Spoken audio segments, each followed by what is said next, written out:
April 8th, 2022 regularly scheduled meeting of the Neighborhoods, Education, Civil Rights, and Culture Committee will come to order. It is 9:30 a.m. I'm Tammy Morales, Chair of the committee. Will the clerk please call the roll? Councilmember Lewis.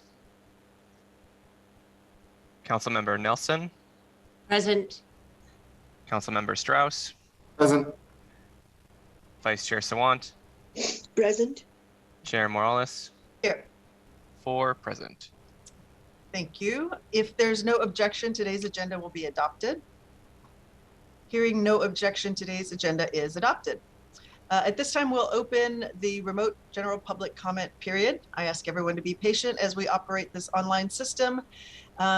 It remains a strong intent of the council to have public comment regularly included in our meeting agendas. However, the council does reserve the right to modify these public comment periods at any point if we deem the system is being abused or is unsuitable for allowing our meetings to be conducted efficiently and in a manner which we are able to conduct necessary business.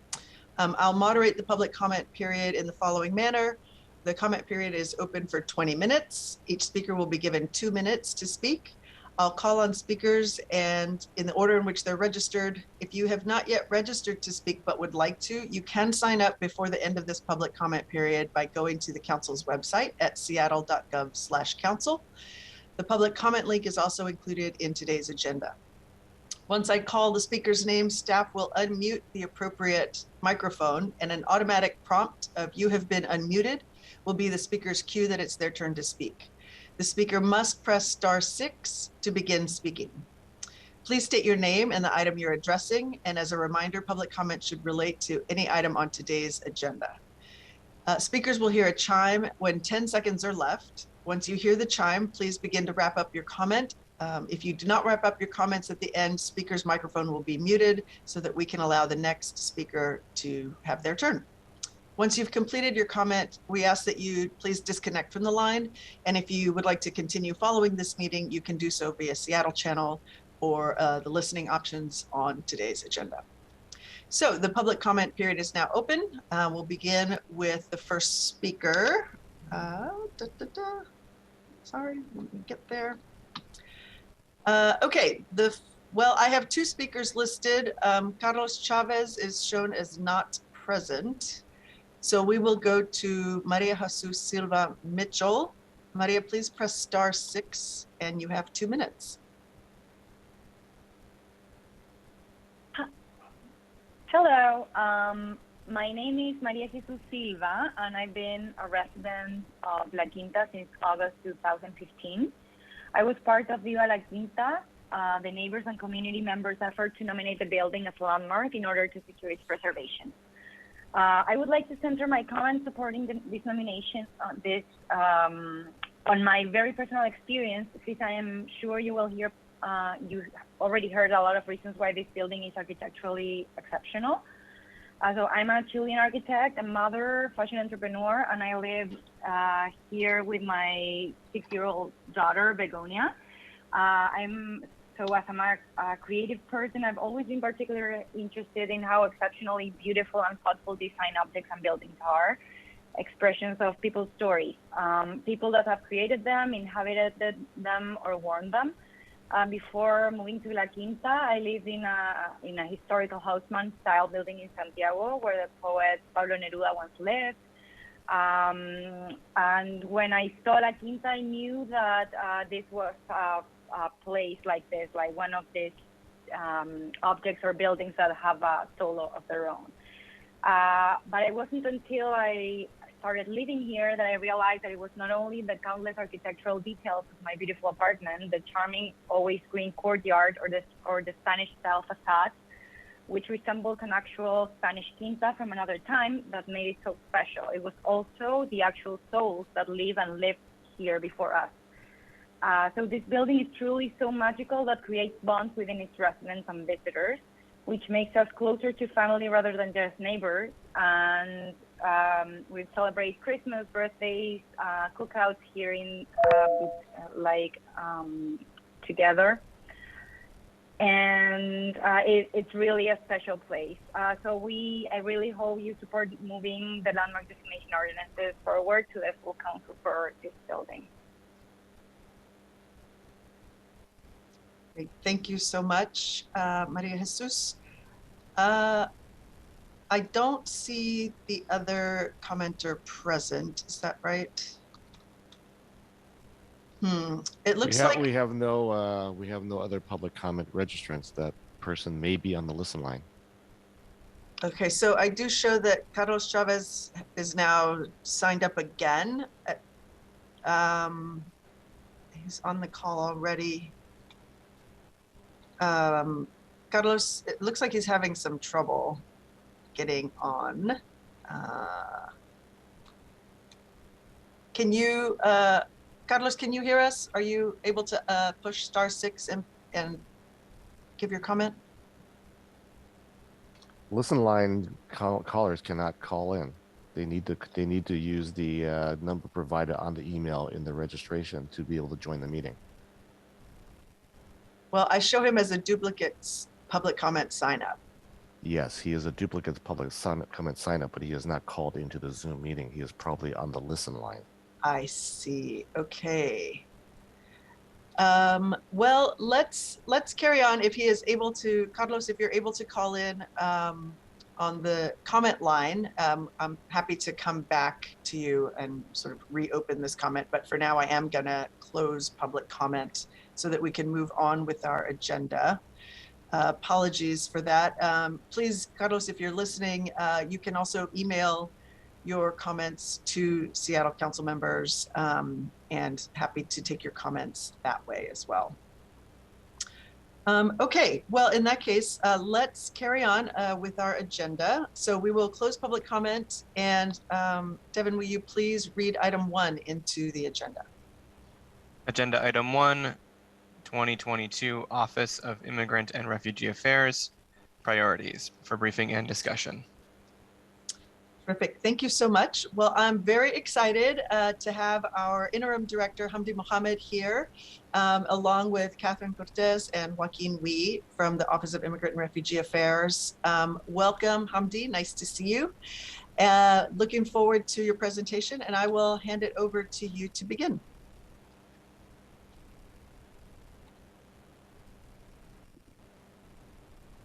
Are you able to see me and hear me?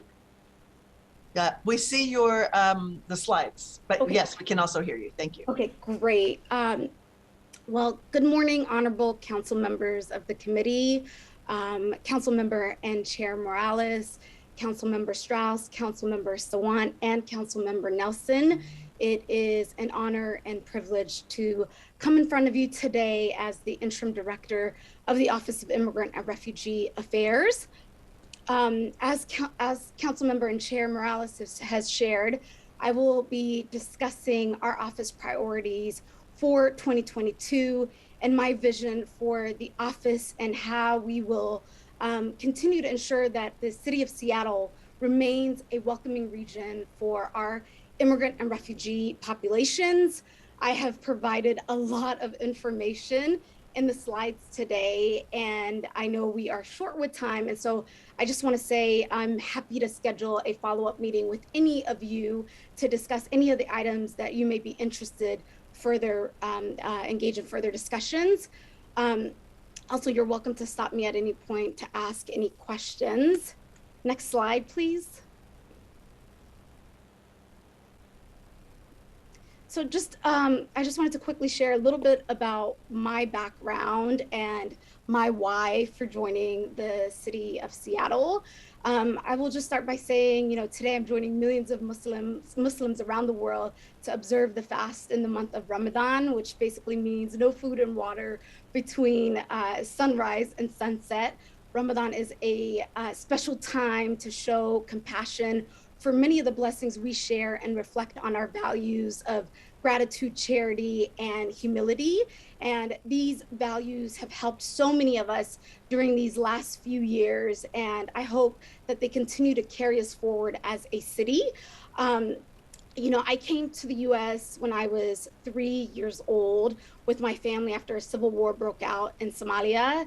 As a former refugee, a Black Muslim woman, I have lived at the intersections of many heavily criminalized and oppressed identities that are often invisible in data, policy, and discussions. As a former refugee and someone who has witnessed the devastating impacts of decisions made by government, I've gained a strong passion for pursuing a career in public policy, organizational development, and truly have dedicated my life to public service. And before joining the city of Seattle, I served as a policy advisor for King County, where I advised on the county's $12 billion budget. I managed initiatives that directly funded and supported our small businesses, community organizations, COVID-19 response. I have also worked for and with CARE International and the Refugee Women Alliance in roles that are dedicated to fighting poverty and empowering our immigrant community. I also served as a Deputy District Director for U.S. Congresswoman Jayapal, who is an immigration policy champion. I, in fact, remember when Congresswoman Jayapal was the Executive Director of One America, and she was advocating for the opening of the Office of Immigrant and Refugee Affairs. I was working alongside One America at that time, and it was a decade ago, and it truly feels like a full circle today to be in this office, in this role. And I've joined the city of Seattle because I have both the lived and professional experience to ensure that our office's mission to meet the needs of immigrants and refugees are streamlined through the city of Seattle's programs, that immigrants and refugees have equitable opportunities to thrive. And I've been in this role for about 60 days and have already met with dozens of community members and department leaders.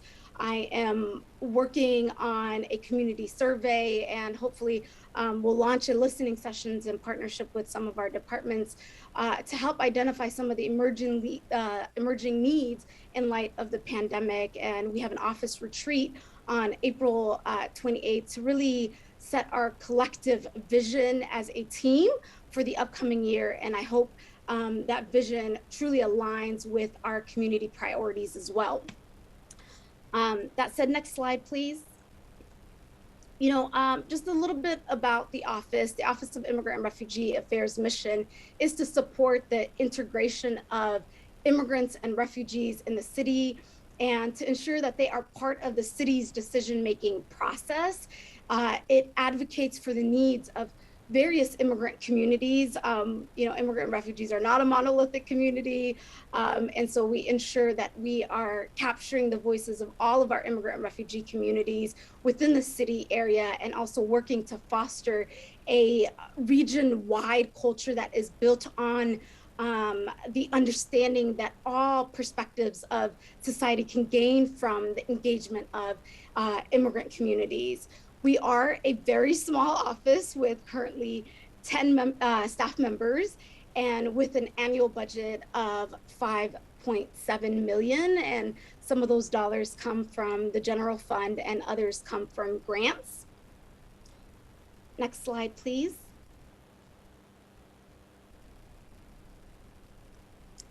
Great. So I have identified 6 priority areas here for myself, one of them being regional and cross-departmental collaboration, equitable healthy Seattle initiative, advancing and inclusive economic recovery, ensuring Seattle remains a welcoming region for refugees, safety and access for immigrant families, community partnership and liaison projects.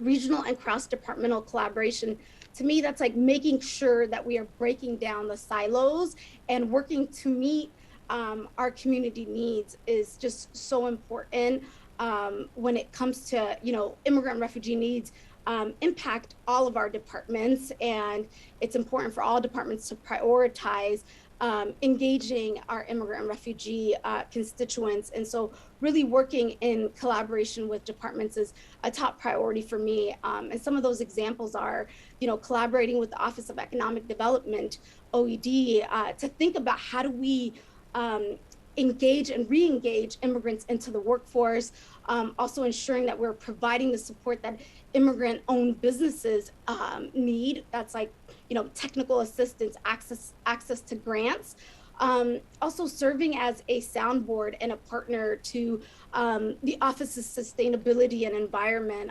BIPOC communities have been calling on our government agencies to work together to address things like the climate crisis.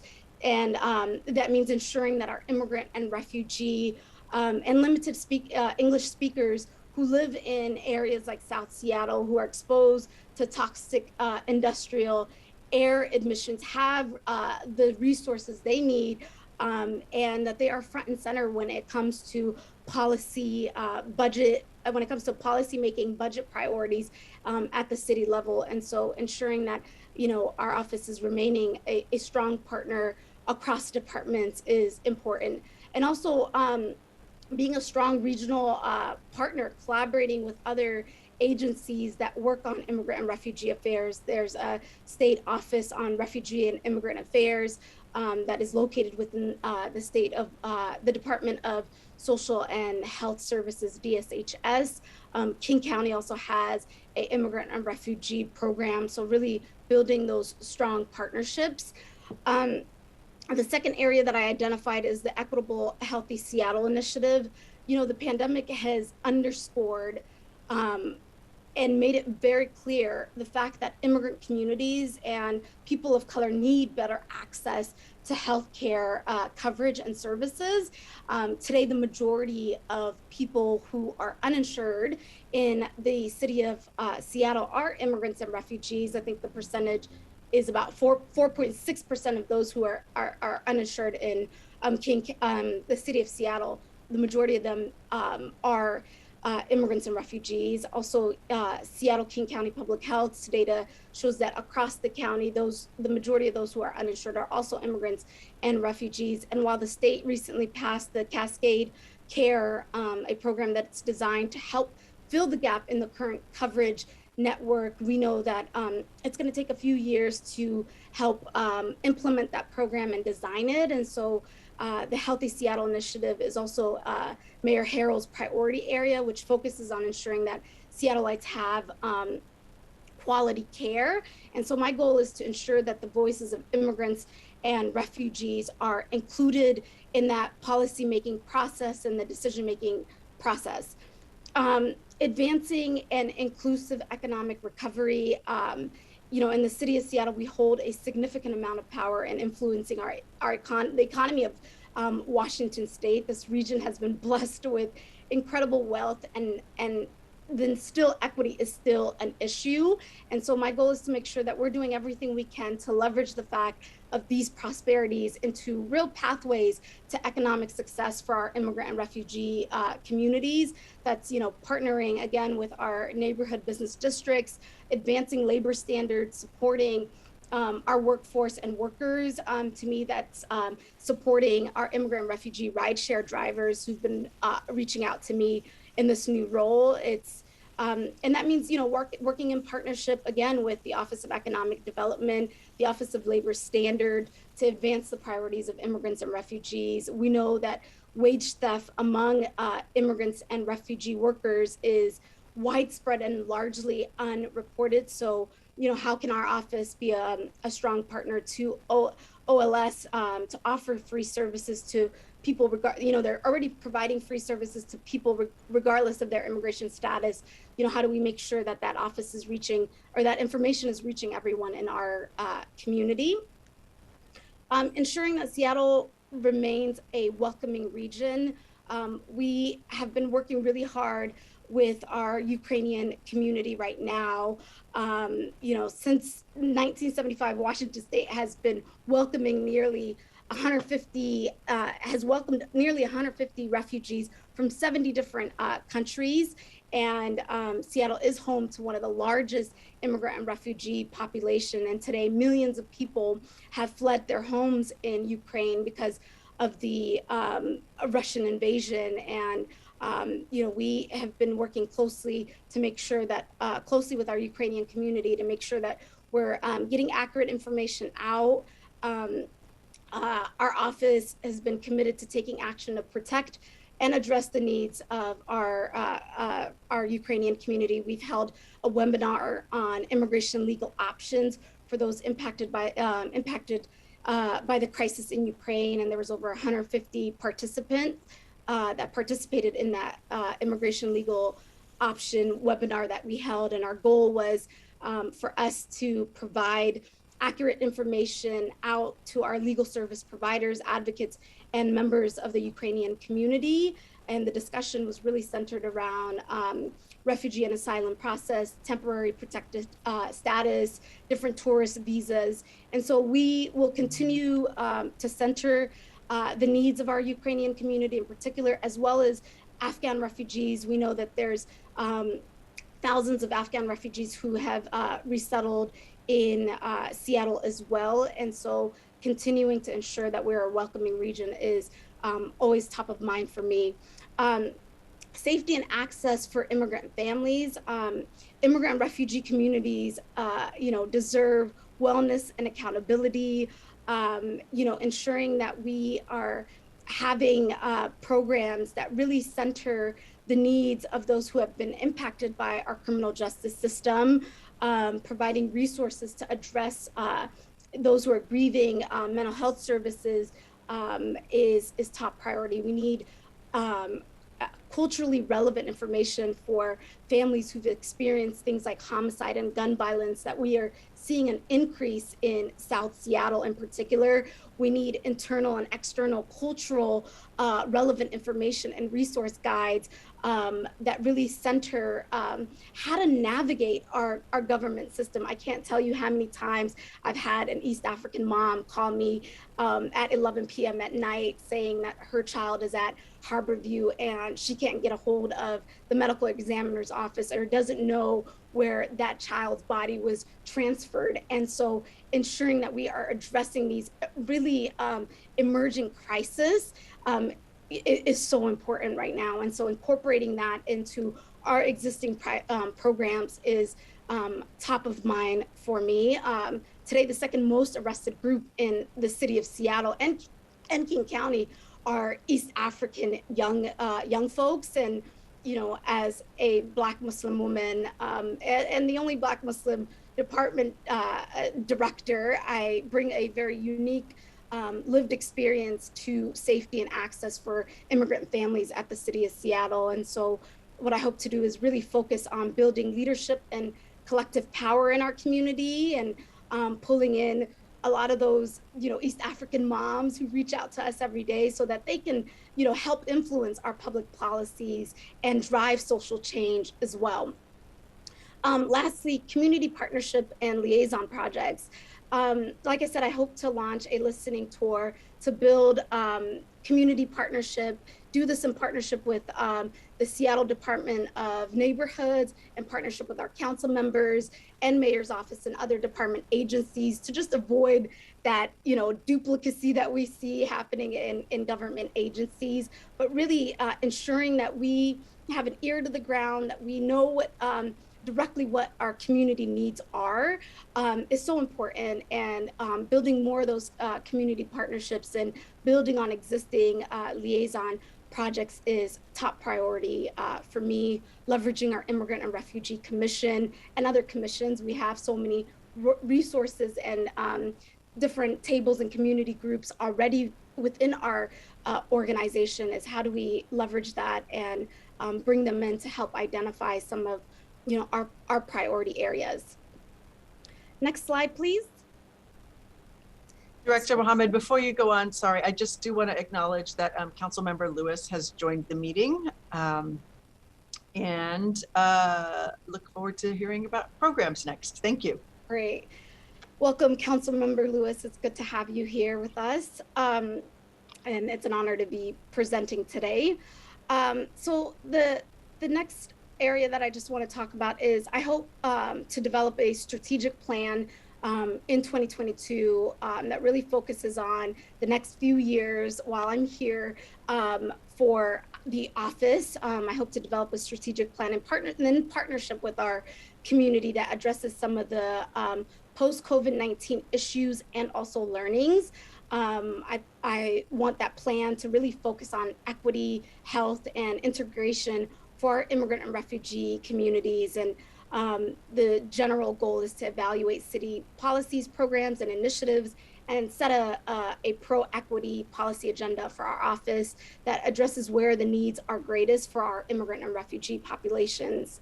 Next slide, please.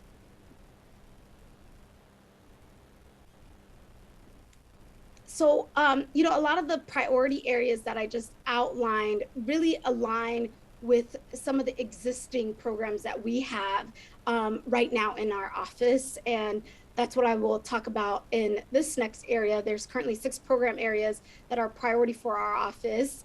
That's language access, ethnic media, ready to work, legal defense network, immigrant family institution program, and our new citizenship campaign and programs. Next slide. Great. So our language access program, the goal for this program is to continue to provide citywide language access training, to continue supporting our departments, especially when it comes to budgeting for language access.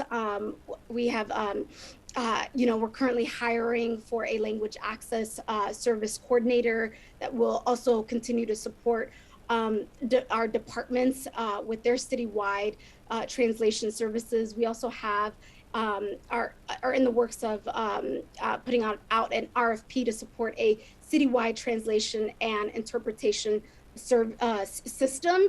And basically that's testing out a cloud-based translation and localization platform that connects translators, departments, and translation agencies in a single connected translation delivery platform.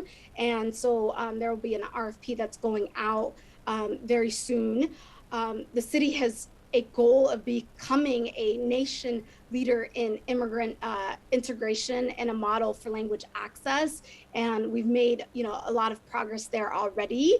Language access is a necessary component of our city's RSJI initiative goals, as you all know. And our work helps the city address new access and equity challenges resulting from the city of Seattle's growth and the city's increased diversity that we've seen in the last decade. And so our program will be focusing on that in 2022. Next slide, please.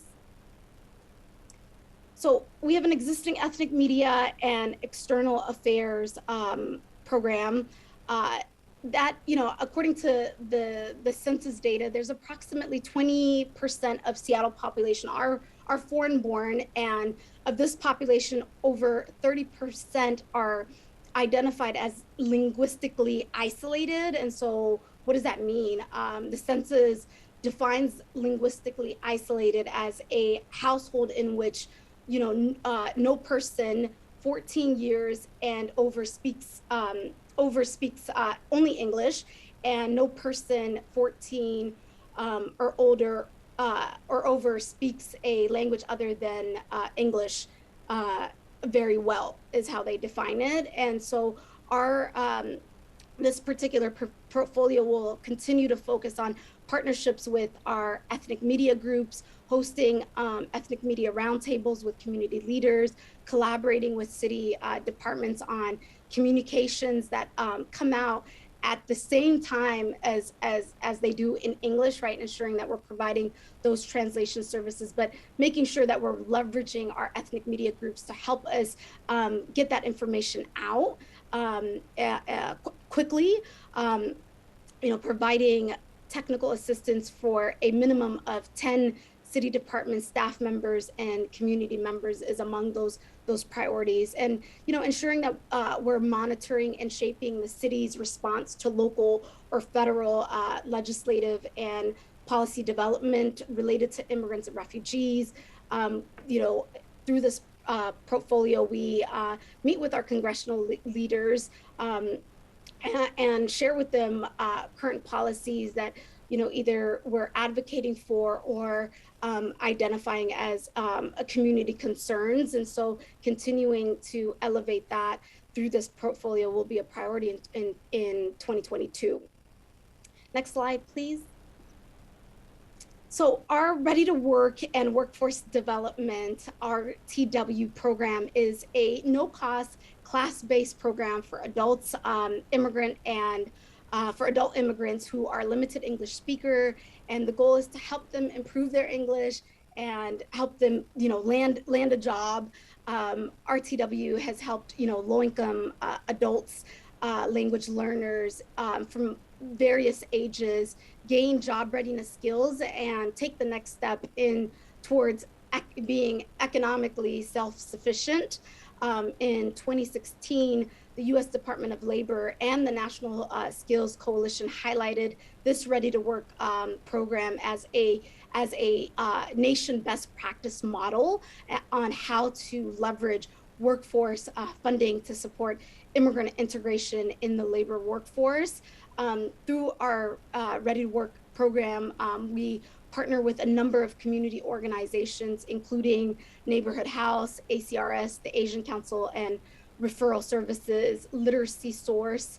And some of the priorities in this portfolio will be we're conducting an RFP right now to allocate $100K to address some of the negative economic impacts of COVID-19 on low wage and limited English workers, specifically focusing on digital literacy, and then also building some really strong partnerships with our existing workforce development organization like WDC and other community partners that advocate and advance strategies around workforce development. That's also including OEDI around this area. And a lot of these dollars are through the Ready to Work program is a federally funded program. And so that's where those dollars come from.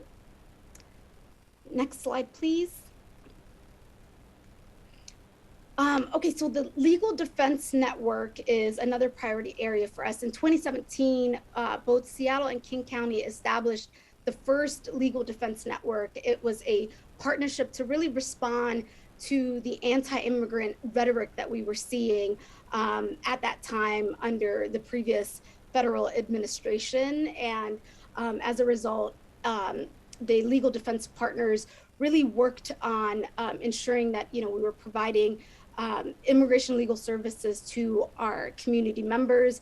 And in 2021, some of the organizations that we partnered with through this program is the Northwest Immigrants' Rights Project, Colectiva Legal, Kids in Defense, Kids in Need of Defense, the West African Community Center. We partner with also the Filipino community of Seattle. And in 2021, there was over 159 eligible community members who received legal services, including in-depth assessments, consultations, legal assistance. 178 people received full direct representation in legal immigration cases.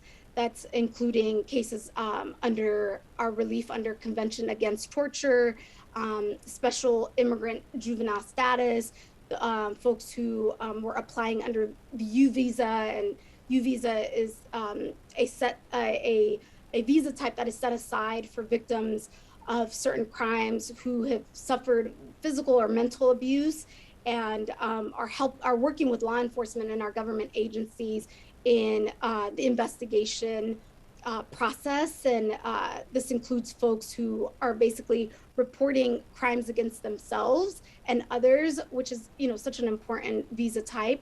There were over 35 people who've obtained work permits under this program. 21 people obtained permanent or temporary immigration status. And so we continue to build on that work. In 2022, we're developing and implementing a model for a one-time expansion of services this year, which is about $400,000 to assist unaccompanied minors and immigrants in the dedicated DACA program. And we work with organizations like Kids in Defense that are ensuring that no child appears in immigration court without high quality legal representation. I'll just say, often we think our immigration system is a criminal system, but really it is a civil system. But it operates like our criminal justice system, right? Often you'll see detainees that are transferred from one facility to the next, and things like shackles from, they're shackled from their feet, waist, and down. And there's currently no constitutional or even statutory right to appoint counsel in our immigration proceedings. And that's why a lot of the times you will see a child in court alone. That means, you can't, if someone can't afford to obtain an attorney, that they will appear in court by themselves, and that it's including also children. And so, this program really is focused on providing services to some of our most vulnerable populations in our community. Next slide.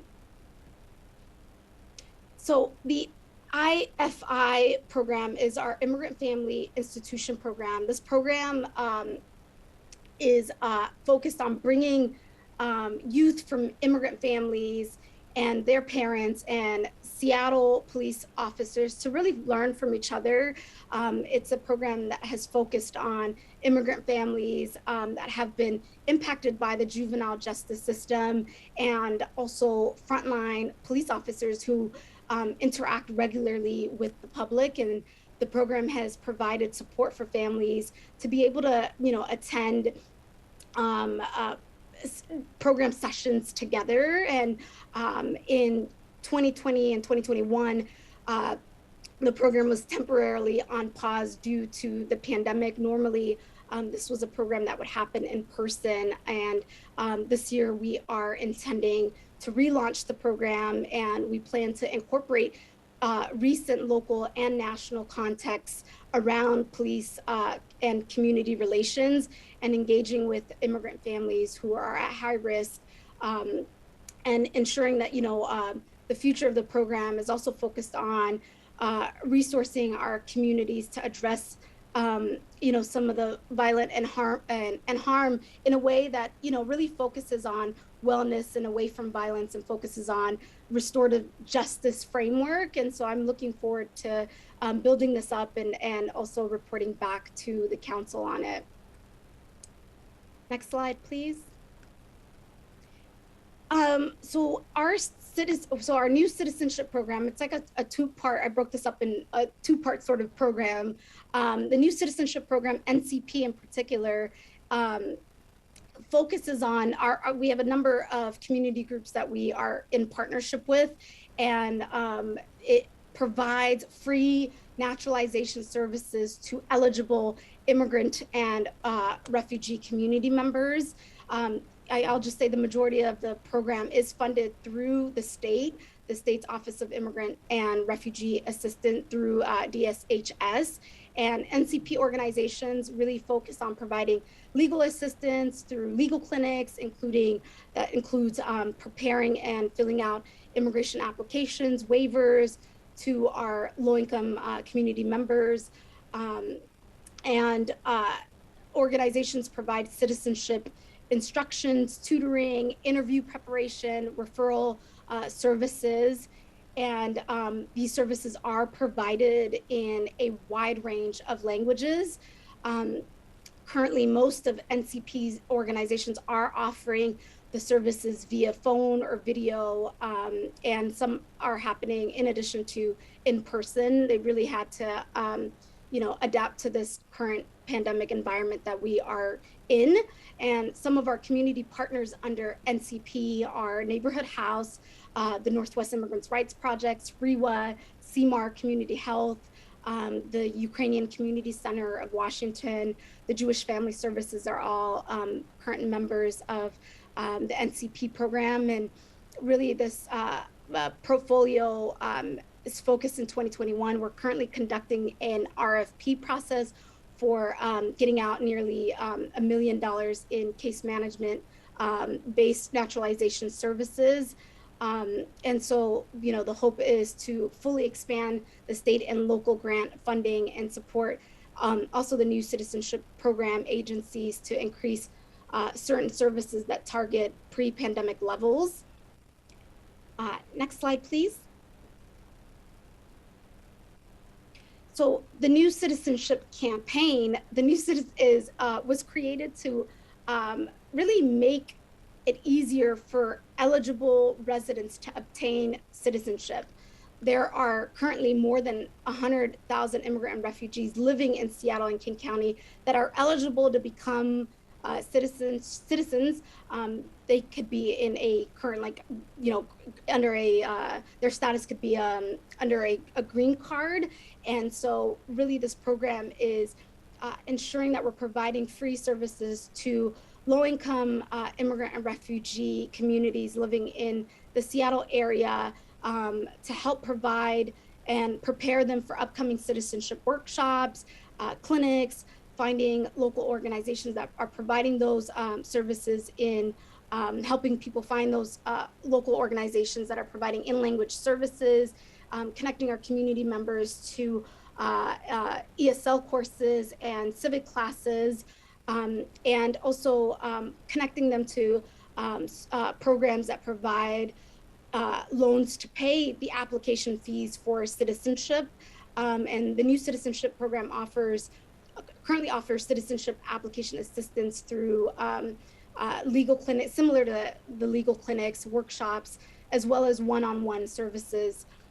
And this portfolio for 2022 is really prioritizing the goal is to complete 9 legal clinics, that's mini clinics by October, with the goal of serving 250 applicants and completing 160 applications for citizenship, including expanding, hosting in-person events as we are moving back to more of those in-person events across the city, and exploring possibilities for flexing our new citizenship program service to support pipelines to citizenship and other rapid response needs in our office.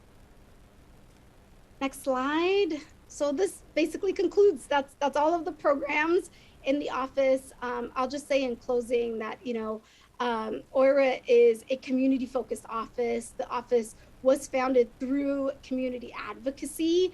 It's been, just about 10 years when OIRA was established through a City of Seattle ordinance with only at that time just about $200,000 from the general fund that was appropriated for two positions. And the office has grown. Our portfolio and programs and policies have grown and have been addressing some of the challenging issues that our immigrant and refugee communities are facing. We have an incredible team that, has been so responsive to community that I feel honored to be working with right now. And we partner with dozens of community organizations. There's over approximately 30 contracts in our office on ongoing programs with our community-based organizations. And so in 2022, we hope to continue this good work and do it in partnership with our elected leaders, department agencies, and our community members. And I'm happy to answer any questions that folks may have. And again, thank you so much for this opportunity. Thank you so much, Director Mohammed. Oh my gosh, so much going on there. If colleagues have questions, please raise your hand. I do want to acknowledge one thing you said, which is that because we have such a large immigrant population here in Seattle, it is really important that we provide translation services, not just for the programs that you're talking about around citizenship, but as you mentioned, that your office does a critical work to partner with all of our other city departments.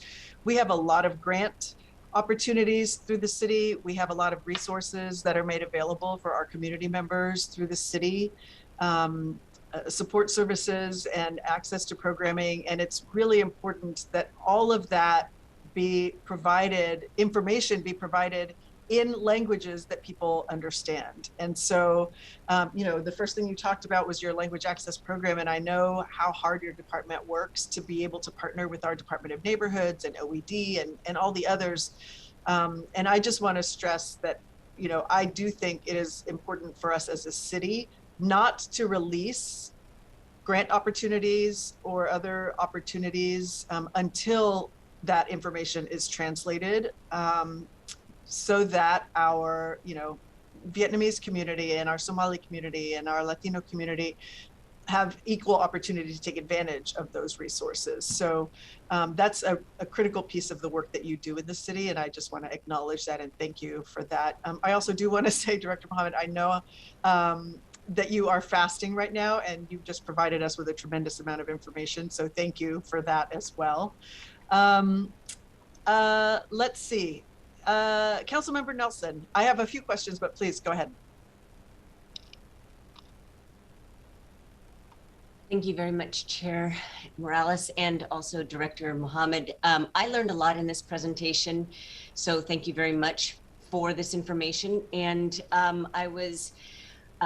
my interest was especially piqued around the Immigrant Family Institute.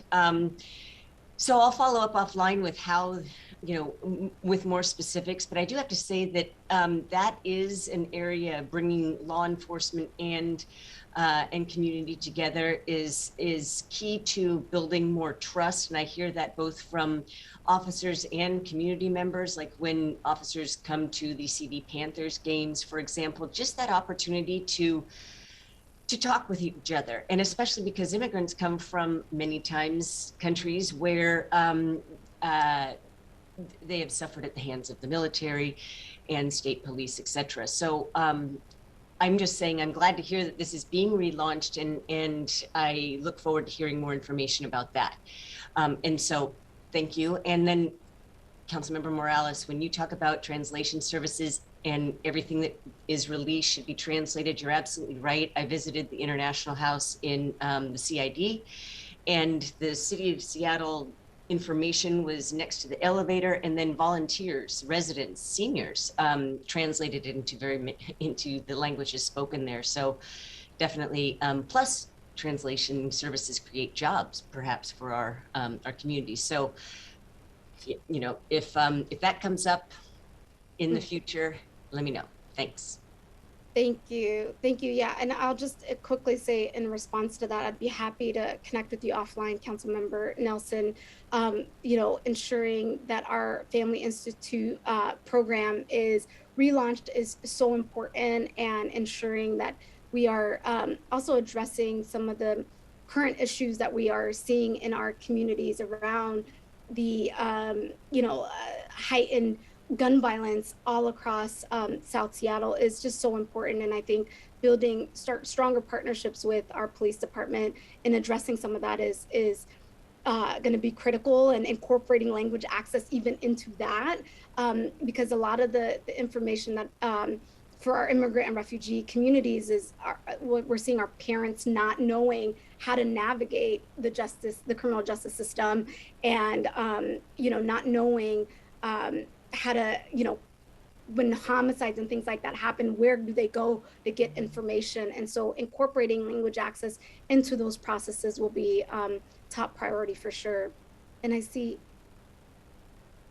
Yeah, please, Councilmember Strauss, go ahead. Thank you, Chair Morales. Director Mohammed, what a pleasure to have you before the committee today.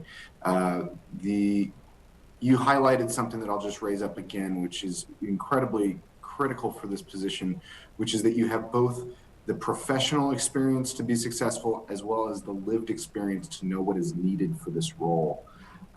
My grandfather was a white Jewish German refugee here in the country, and his needs were very different than your needs. And I know that when we solve for the needs that you and your family have experienced, that we're going to solve for the majority of people coming into our country, because the country as we know it today was built by refugees and immigrants. I will caveat to say that we probably need to be looking to our indigenous communities a little bit more, but that's not for this conversation. And just to say that I'm incredibly impressed with this presentation. I'm incredibly impressed with your resume and what you are bringing to this department. I'm looking very forward to the confirmation process.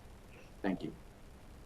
Thank you, Councilmember Strauss. And just quickly in response to that, I think a lot of the times lived experience gets discounted. I have a lot of degrees and work experience, but I will say my guiding scope has always been my lived experience. We see really good policies that get written, and when they hit the ground to implement, they're missing dollars. They are missing that community connection. And, you know, this office again was formed, came into formation because of our community. And so ensuring that we're lifting the voices of our community members will be a priority. And, you know, valuing that lived experience, not just my own, but others who can contribute to our work at the city. So thank you so much. And that perspective is exactly why we are so darn lucky to have you. Thank you. Thank you. Well, Director Barnes, we need to move on in our agenda, but I do anticipate that we will ask you back. I myself am interested in learning a little bit more about the workforce development work and the legal defense network, especially as you're talking about the need to make sure we're providing support for kids who are coming through the system, particularly unrepresented. That just chills me to know that that's going on. So I do want to thank you and thank your team for being here. We look forward to learning more about the work that you're doing and working with you to make sure that you get the support that you need. Thank you so much for being here, and I do wish you an easy fast. Thank you all. Thank you for the time. And I'll just quickly say I have an incredible team at OIRA and who have been moving this work forward, and just want to recognize that and say hats off to all of them who have been moving this work forward for many years now. Thank you. Thank you. Okay, Devin, can I ask you to read the next item into the record, please? Yes, agenda item 2, 2022 Office of Arts and Culture Community Action Roadmap for briefing and discussion. Perfect. Thank you so much. Okay, I would like to welcome Interim Director Ali Barnes, Amy Wynn, and Jenny Crooks, excuse me, are here to talk about the 2022 plan for the Office of Arts and Culture. I will go ahead and hand it off to you. Thank you. Thank you so much, Councilmember Morales and council members, for allowing us to take this time to share it with you this morning. As my colleague, Director Mohammed, has mentioned, this is Ramadan and we're fasting. So you probably notice a very significant difference in our voices. And you'll also probably notice that we stop at times and we have to take some deep breaths. So please give us that gracious spaces. Joining me this morning, as you mentioned, Councilmember Morales, is Amy Nguyen, who is our Chief Officer for Arts, and Jenny Crooks, who's our new Arts Recovery Manager. So I want to acknowledge this part of our team being here. Next slide.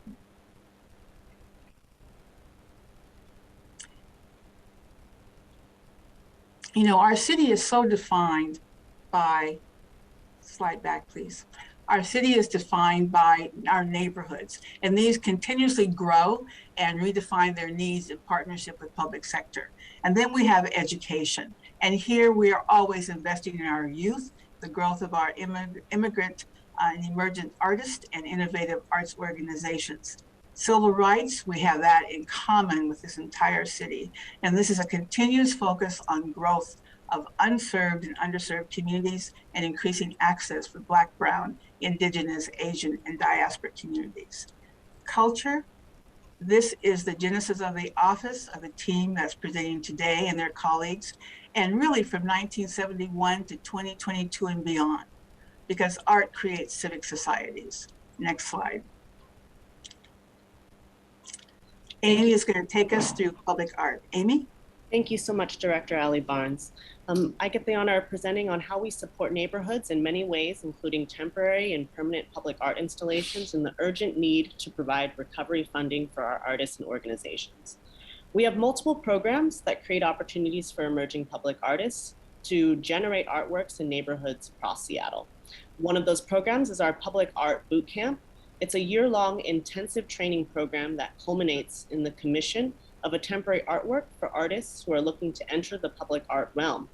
Last year, this program resulted in 11 commissions in Lake City and Seattle Center. We are currently preparing to launch Public Art Bootcamp 2022. This program is really a part of our RSJI goals by creating a pipeline for primarily BIPOC artists to enter the field of public art. Another program is our Art Interruptions program. It's an annual program in partnership with SDOT for emerging artists for artworks in the public right-of-way. Neighborhoods are selected based off of a neighborhood equity assessment and typically installed along neighborhood greenways. In 2022, we'll be doing art interruptions in the West Seattle neighborhood of Highland Park. Last year, we were in Lake City. Created Commons is an initiative that transforms outdoor spaces using a curator model that taps into community brilliance. We commission BIPOC artists that activate public space with spectacular temporary art and cultural extravaganzas. And in 2021, we employed over 200 BIPOC artists and performers through this program. One of our RSJI goals, one of our many RSJI goals, is to create a temporary public art repository, really to increase exposure for our artists. Many of our temporary artworks are commissioned by public art or by BIPOC artists. Next slide. We have over 60 public art projects in the pipeline at various stages of completion.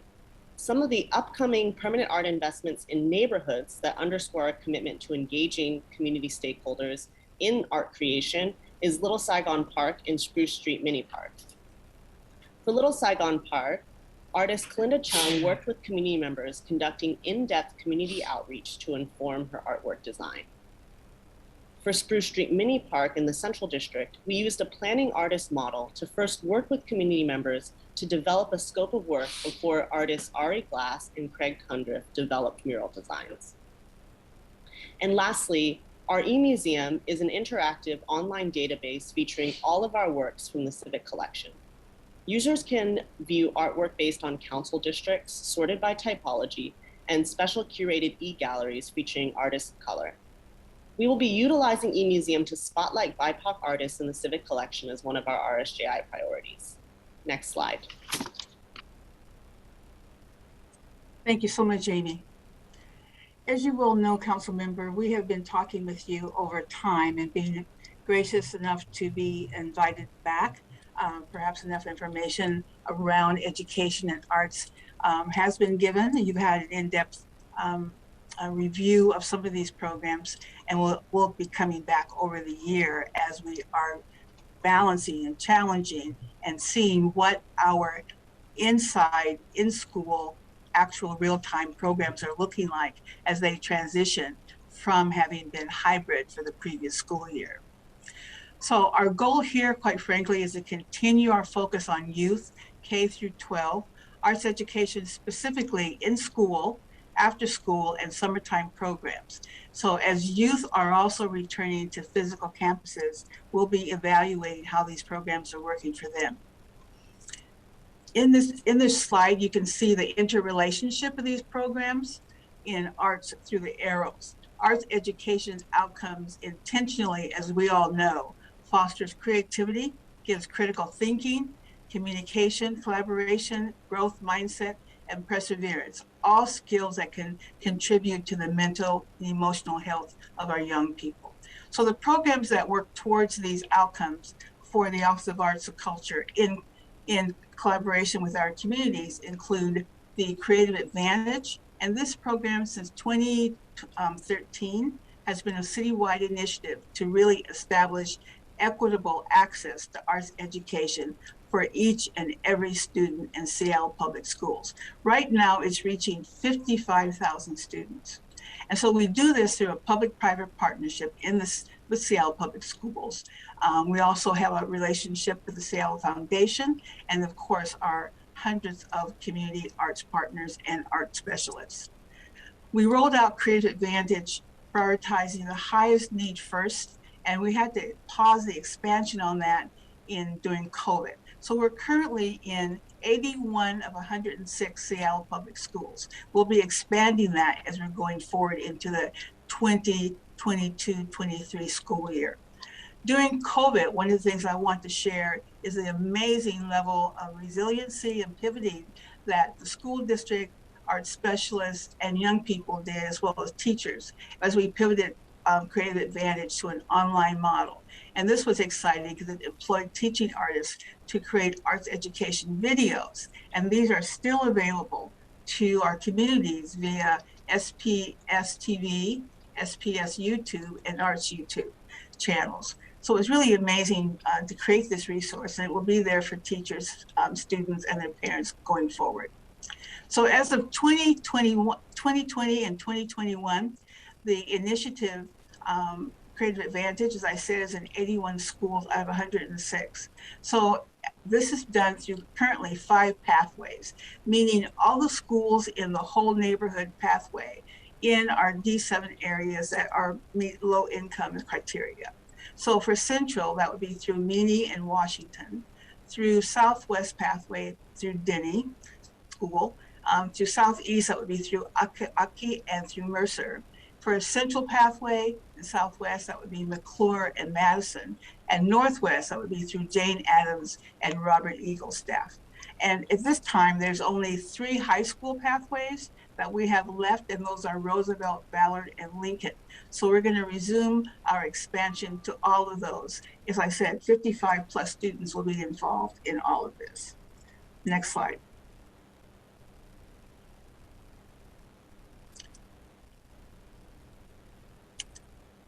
Education begins to be not only what we provide to our young people, but education also becomes professional development. And the goal here is to continue supporting our teachers and teaching artists, individual artists, arts organizations who really are providing the arts education, but helping them understand in live time their experiences. And so that learning for our youth is a continued hybrid environment, and one that also integrates different persons from different educational pedagogies and views into the classroom and into gathering places with each other. So we do this through Creative Advantage again. And here, as we're investing in artists and educators through this ongoing professional learning, we really are able to deepen the qualities of the practice in the communities and also foster community within the field locally. So we partner with Seattle Art Museum. They have been amazing in providing professional development for teachers and arts partners on themes such as culturally responsive teaching, trauma-informed practice, social and emotional learning, arts integration, and the 21st century skill development. Funding from the Creative Advantage also supports partner-led trainings for teachers, including integrating dance into physical education, media arts integration, and theater integration. So this is really looking at emotional and physical and mental integration of activity, both for the adults who are teaching it, as well as for the young people who are receiving the teachings. Community arts partner roster. This is really a vetted list of teaching artists and community arts and cultural organizations who really provide the integrated and cultural arts learning for students and teachers.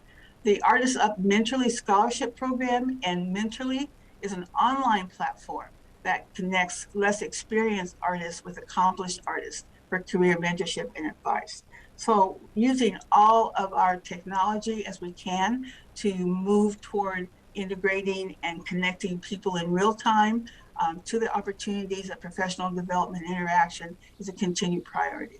And so for coming out of the pandemic, we're really going to be doing an evaluation and really looking at our 21 and 22 school year and see how in-person has changed these opportunities for the previous things that were done during pandemic as a hybrid.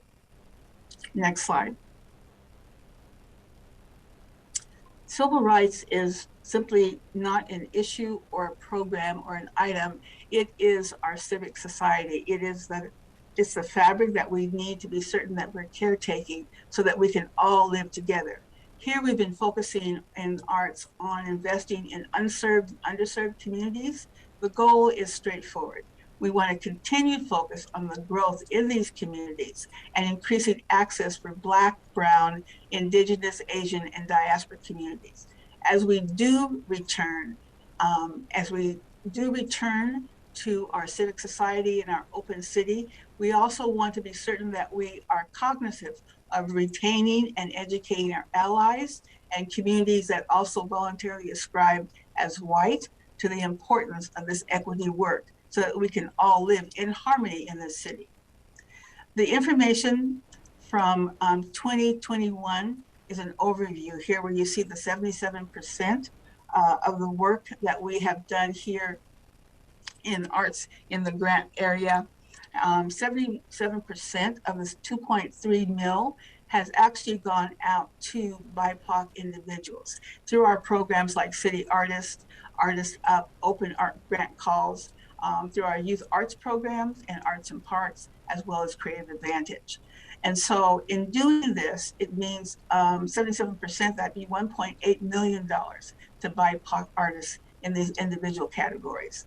In 43% category of our organizational grants and awards, that 43% of that 4.5 mil means that 1.9 million went out to BIPOC cultural organizations. Examples of these are like Wing Luke, Totem Star, NAM, El Centro de la Raza.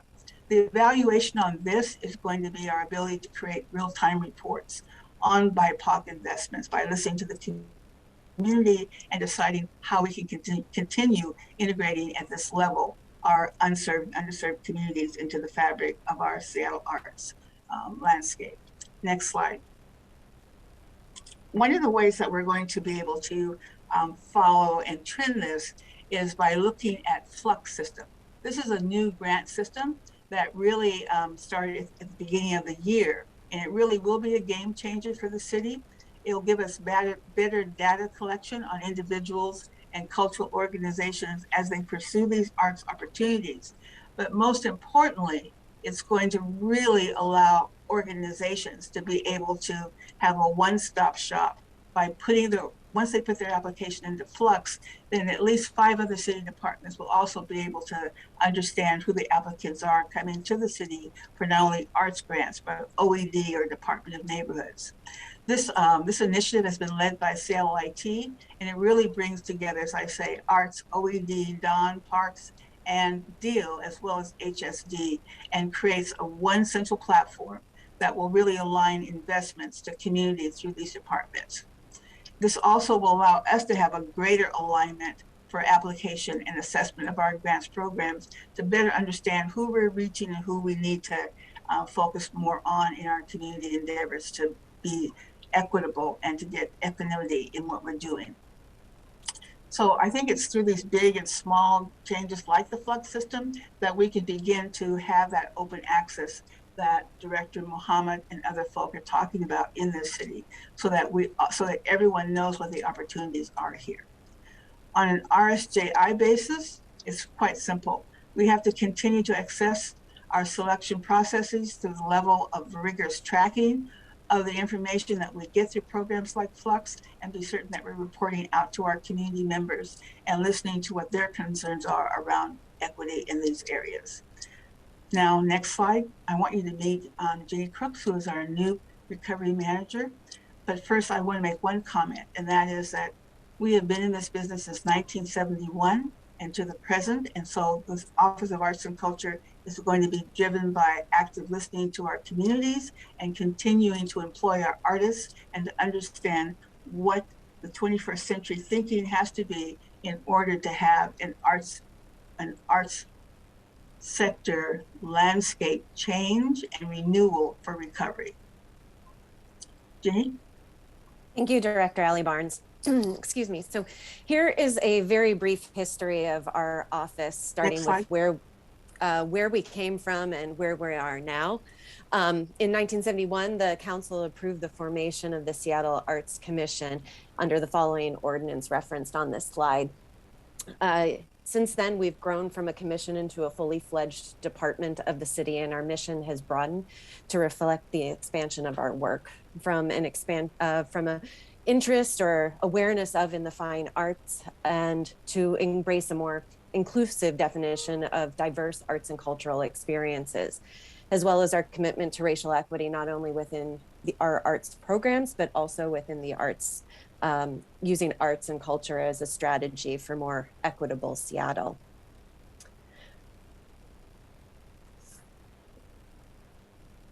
Excuse me. Looks like there we go. Pardon me.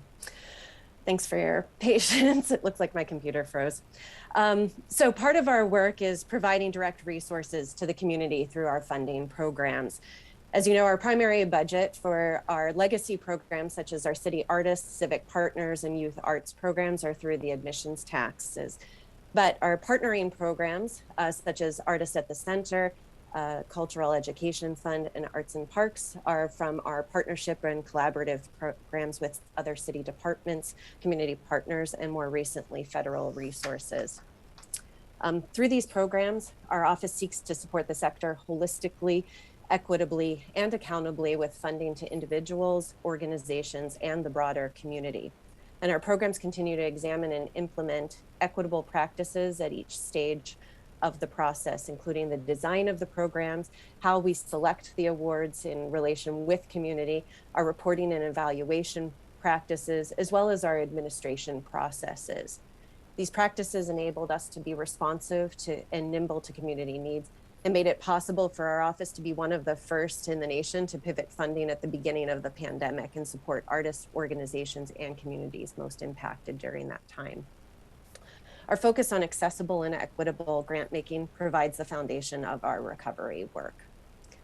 The art sector was one of the hardest hit during the pandemic, and it's one of the last to reopen. However, artists and cultural organizations have been vital to providing inspiration, social cohesion, as well as addressing causes of violence during these past 2 years. Moving forward with our recovery efforts, we'll continue to guide additional funding directly to individuals, organizations, and community to support the continued resilience of our art sector and the vitality of neighborhoods that have been most impacted by systemic inequities during this time. Some of these programs include Hope Corps, which will provide living wages to artists, addressing community needs. Others will be grants to organizations to support them in reopening safely, equitably, and sustainably. And finally, grants to organizations and cultural districts to support community activations. In our recovery efforts, we'll continue to build on our collaborative work with other city departments and the region. The efforts of our funding practices have resulted in the following outcomes: with increased alignment of our data collection and metrics across all of our programs for more accurate reporting, evaluation, and assessment. 50% of our funding investments, as Director Ali Barnes pointed out, going towards BIPOC and BIPOC progressing organizations. And 80% of our panelists making decisions on investments are representative of BIPOC community, youth, and other underrepresented communities. We're also moving forward with all of our programs being designed to center the leadership and expertise of the people of the global majority.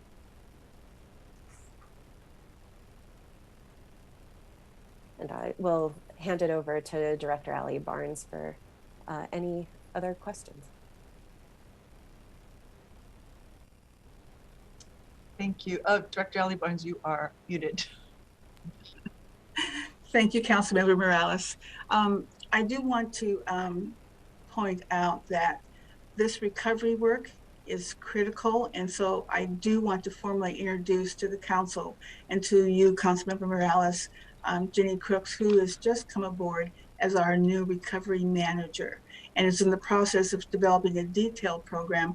We have approximately $15.5 million in recovery funds that have been included in our budget for 2022. And we would like to come back to the council to talk in detail about the strategies that we are in fact using now to get those funds out so that there's food on the table in the art sector. So if that can fit into your council agenda at a point, maybe perhaps in May, we like to do that, Councilmember Morales. The other piece I just want to say is that for all of these programs, this is at a very highlight level. You can imagine we have a staff of 49, so there's a great deal of work that's going on. And it has been going on. We also have a full return to office in place, And so we are now going to be able to have that collegial activity that helps get this work done. But all of these programs are reviewed on a quarterly basis, and with great intentionality to move the programs forward and to really be listening, as I said, to our communities, and to be able to fund our diverse communities in ways that make a difference to the art sectors and build that civic society that we talk about, and do it through the arts. We're open to questions. Thank you. Yeah, this is great. I definitely would love to hear more when Ms. Crooks has had a chance to catch her breath and get settled in here.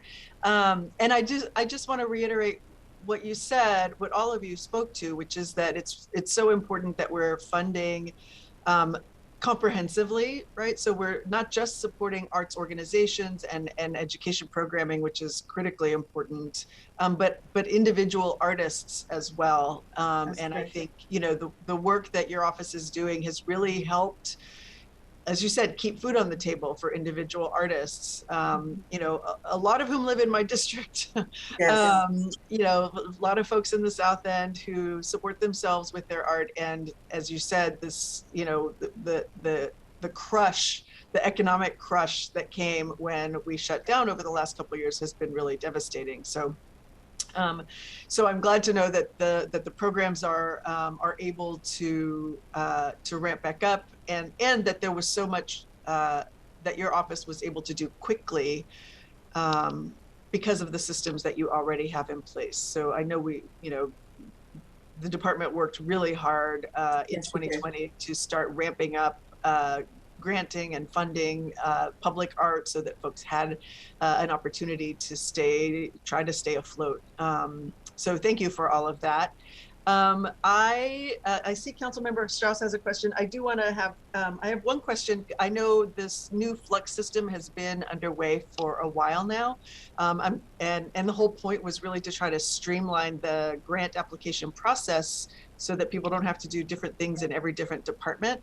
Can you talk a little bit about, it says, you know, that part of the transition here is to realign impact measurement for all across applications. And so I'm wondering if you can talk a little bit about what that means in terms of the kinds of things that will be used to measure the outcome of the funding that we're putting out as a city. Well, thank you very much. It's an excellent question, Councilmember Morales, and one that probably needs a more detailed discussion, but at a high level, what we're going to be doing is looking at our demographic information, how we were gathering it, and the quality and the quantity that we were gathering prior to using Flux, but also looking at whether or not it's representative of what our communities are telling us that they're either seeing or not seeing coming through their doors, through their information channels. So we'll be able to have, using Flux, have one place we can go and begin to gather comprehensively the kind of data that will tell us what we're actually doing and who's actually being impacted. So that on a high level, that's the huge difference. That's the change. That is a changer for the city.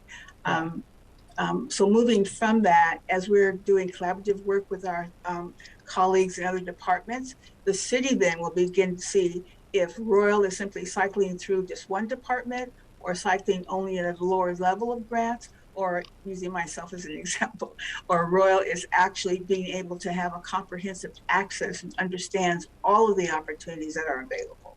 So this is the kind of game changer that we're seeing, that we're hoping that Flux will bring us. And we have great IT support on this as well. So I want to mention that. That's great. Thank you. Councilmember Strauss, please.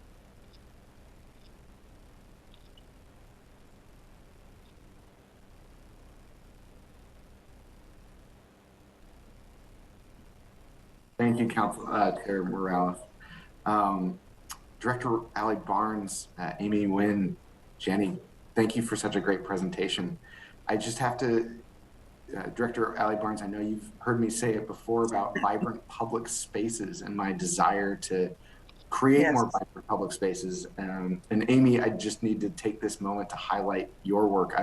As you know, I've been following your work since you've been working on Your Voice, Your Choice to allow the public to really use a participatory budgeting tool to make impacts in their own community. And the public art section of this presentation that you presented is exactly what we're looking for when we're talking about making our public spaces more vibrant. Because as you said, Director Allie Barnes, when we are connecting art with physical movement and with education, we are improving the mental health of our community. We're improving the connectivity between people, and we're sharing messages about what really makes us us and what makes our community uniquely special. I don't have any questions, candidly. I just really wanted to take this moment to highlight your work, and especially Amy. I'm just so impressed with this body of work. So I just wanted to say that. Thank you all. Both Ginny and Amy represent an amazing set of brilliance that is the teams in art across the spectrum of the work that we do. So I want to mention that, because without that kind of collaborative and collaboration and what I call a cognitive continent thinking that this team brings for the city would be not in the place it's currently in. So a great appreciation for that team that is called the Office of Arts and Culture. Thank you, Councilmember. Councilmember Nelson. Thank you very much. Thank you for this presentation. And I'm just getting the lay of the land on everything that you do. So my question is pretty basic, but how does it work between the Office of Arts and Culture and sort of other, entities like Arts Fund or For Culture, which sounds like, they have a special revenue stream, but is there overlap in your work? I mean, does your office provide funds to these other organizations? Does it go the other way, or are they separate completely? Can you just help me out here? It's really a baseline question, as you mentioned, Office Council Member Nelson, but a very important one. The good news is it's not separate. Okay. Really good news is that it has to be totally integrated. Each of us in our lane, but on the same track, so that we can actually do that 4x4, if you will, right? Pass that baton off so that citizens can see that we're running this race for them. So we actually, for instance, in our neighborhood recovery funds, we actually partnered with For Culture and actually have 200 applicants that Jenny Crooks is going to have the pleasure of going through and making those final awards to. With Arts Fund, we use their information. We're in other collaborative relationships with them around conversations and looking forward and how these federal funds can be used. With For Culture again, and Arts Fund and Arts WA, and all of these organizations, we have a shared constituency. So we're all in this together. So in every way that we can, we reach out to our constituency as well as our collegial organizations. Thank you. Any other questions, colleagues? I am not seeing any, so I will thank you all for being here. Look forward to hearing more from you, Jenny. When you're ready to present, we'd really like to make sure that we get that information on the agenda too, as we talk about recovery and really start leading into the summer. I'm sure there will be lots of opportunity for folks as well. So, okay, well, thank you all for being here. Appreciate you, and we will see you soon. Thank you. Devin, will you read the next item into the agenda, please? Agenda item 3, Landmarks Ordinances Presentation for Council Bill 120295, Council Bill 120296, and Council Bill 120297, presented on April 8th, 2022 for briefing and discussion. Great, thank you. So we have Erin Doherty here from the Department of Neighborhoods, who's going to talk to us a little bit first about what the Landmarks Preservation Board is and does. And then we will walk through each of the 3 applications individually and vote on those individually. So Erin, I'm going to hand it over to you to get us started. Thank you. I am joined today by 3 representatives, one for each of the landmark properties. Would you like for them to introduce themselves now, or would you like to wait? Yeah, let's go ahead and do that now, and then we'll get started. Okay. So here for La Quinta, Ian. Morning, council members. Ian Morrison from McCullough Hill Leary here on behalf of the owners of the La Quinta Apartments. Very excited to talk about the landmark proposal today. Thank you for your time. And Michael? Michael Oaksmith here, presenting with the UMB National Bank in the UW area. And again, very excited to be able to chat about the exciting project we have. And Emily? Hi, everybody. I'm Emily Griffin, board president and owner of one of the condos of El Monterey. Thank you. So we would love an opportunity to come back and talk about the historic preservation program that's within the Department of Neighborhoods in more detail at a future meeting. Today, we're talking just about the Landmarks Board. And the Landmarks Program, there's more than 400 landmarks in the city. They can be either buildings, sites, structures, or objects. And the Landmarks Preservation Board is made up of 12 positions. They're all volunteers. And the majority of their work is to look at proposed changes to existing landmarks. And then they also evaluate potential new landmarks for the city. And there's multi-steps in the landmarks process. There's nomination, designation, and then we endeavor to negotiate a controls and incentives agreement with a property owner. And the procedural step that we're here today for is to talk about the ordinances for these 3 landmarks. And those ordinances are to codify the language of the controls and incentives agreement. So I'm going to share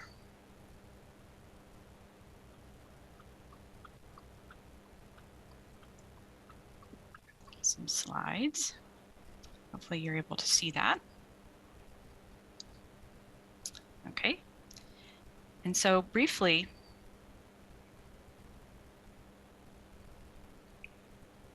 they are not advancing.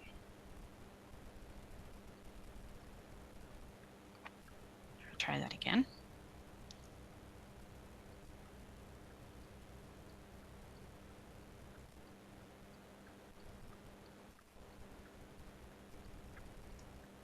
Okay. Thank you for your patience. So what I'm showing at this moment are the designation standards that the Landmarks Board reviews when they evaluate a potential new landmark. And there are 6 of them, and the board needs to choose one, but many times they choose more than one. And occasionally they choose all 6. There's only about 6 or 7 properties in the city that have that, but they really only need to choose one. And so here you'll see in detail where it talks about significance of an event or association with a person or group, cultural, political, or economic heritage.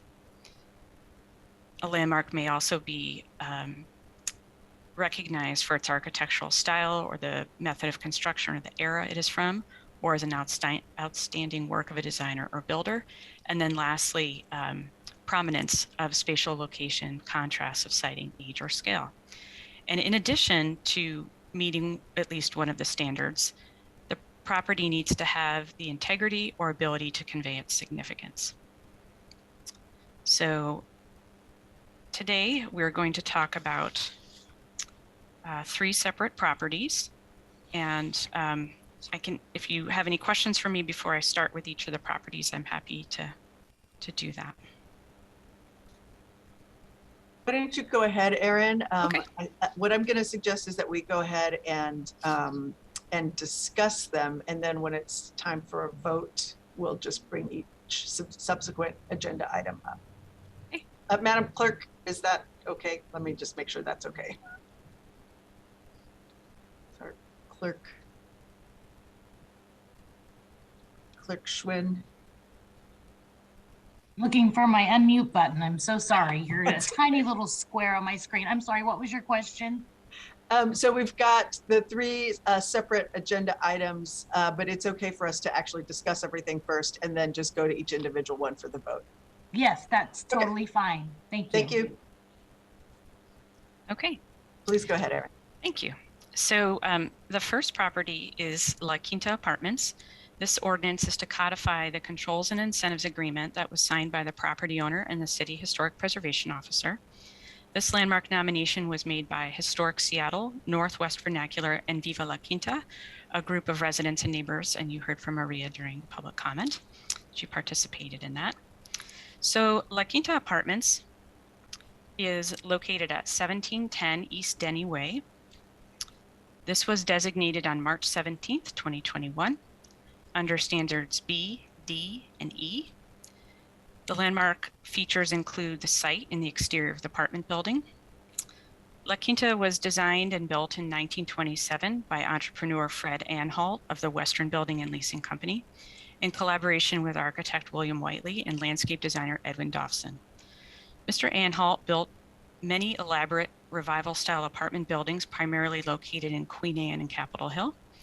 La Quinta is of a Mediterranean or Spanish Revival style, which differs from many of the Anhalt apartment buildings, which were characterized as Tudor Revival. The building has had a number of owners over the past 95 years, and we would like to highlight 2 chapters of that history. Anna Falkoff owned the building from 1943 to 1966 and resided here.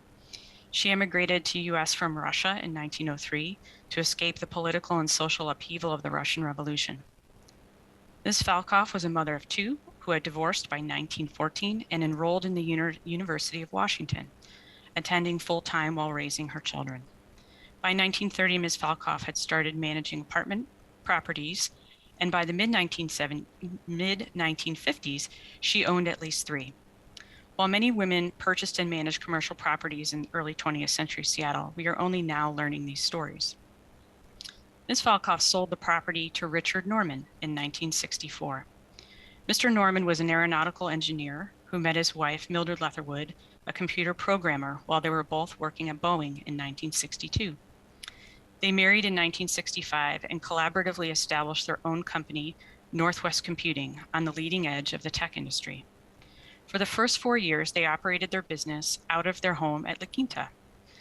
Mr. Norman's purchase of this property on Capitol Hill was unusual in 1964 due to the prolific use of racial deed restrictions and covenants in Seattle starting in the 1920s. Mr. Norman was Black, and it was common for owners to deny the purchase or rental of property to people who were Black, Asian, or Jewish, up to and even after the passage of the Civil Rights and Fair Housing Act of 1968. According to Mr. Norman's son, Lawrence, his father broke through this prejudicial barrier with the purchase of this building and others throughout the city in the 1960s, both inside and outside of redlined neighborhoods.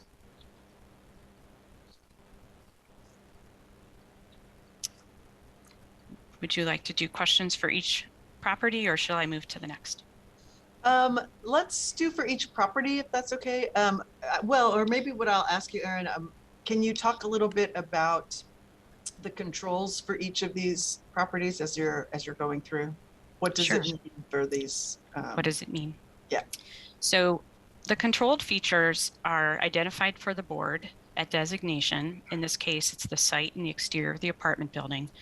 So if there are proposed physical alterations or changes in appearance to the exterior of the building or the site, it goes through what is essentially a design review process with the Landmarks Board. And the owner would seek a certificate of approval, which is an application process. The Controls and Incentives Agreement has a very detailed list of items that can be reviewed by the staff through that application process. There's also a detailed list of things that are accepted from review, so that they don't need any review other than for the owner or the management to say we're doing this, and I say, oh, that's consistent with the agreement. So in-kind maintenance and repair fits into that category, things that'll be done to just essentially repair it to look like it does today. But then there's also a number of minor things that can also be done that's outlined in the agreement. And then things that don't fit onto either of those lists do require the board's approval. And we do that at a public meeting, both at the Landmarks Board and typically also at their subcommittee, which is their Architectural Review Committee. Okay, thank you. Colleagues, are there any other questions about this at this point? we can certainly come back if something comes up. So, but please go ahead.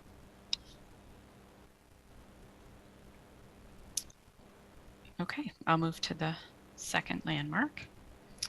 So this ordinance is to codify the controls and incentives agreement for the University National Bank.